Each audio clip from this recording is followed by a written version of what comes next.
Hi all.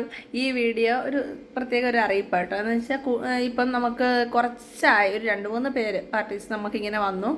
അവർ ഹോട്ടൽസിൽ അവർ നമ്മുടെ സാധാ ഒരു പാക്കറ്റ് ഷോപ്പിലുള്ള പാക്കറ്റ് എടുത്തിട്ട് ഹോട്ടൽസിൽ പോയി ദോശയാക്കി നോക്കി. അത് സെറ്റായില്ല, ഒട്ടിപ്പിടിക്കുന്നു എന്നാണ് പറയുന്നത്. ഒരിക്കലും നമ്മുടെ മസാല ദോശയുടെ ഇതല്ല നമ്മൾ കൊടുക്കുന്നത്. ആരും തെറ്റിദ്ധരിക്കരുത്. മസാല ദോശയുടെ അല്ല, നമ്മൾ സാധാ ദോശയും ഇഡ്ഡലിക്കുള്ള മാവാണ് നമ്മൾ അവിടെ കൊടുക്കുന്നത്. അപ്പം നമ്മൾ ഹോട്ടൽസിൽ കൊടുക്കുന്നുണ്ട്, നമ്മൾ പ്രൊവൈഡ് ചെയ്യുന്നത് കൊടുക്കുന്നുണ്ട്.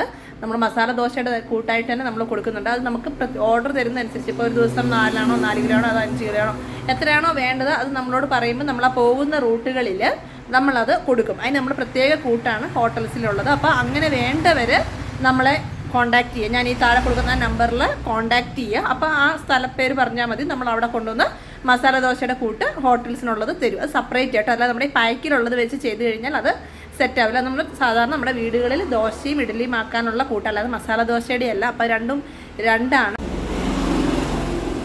അപ്പോൾ ഈ ഒരു വീഡിയോ ഇത്രയേ ഉള്ളൂ ഫ്രണ്ട്സ്. അടുത്ത വീഡിയോ കാണുന്നവരെ ബൈ.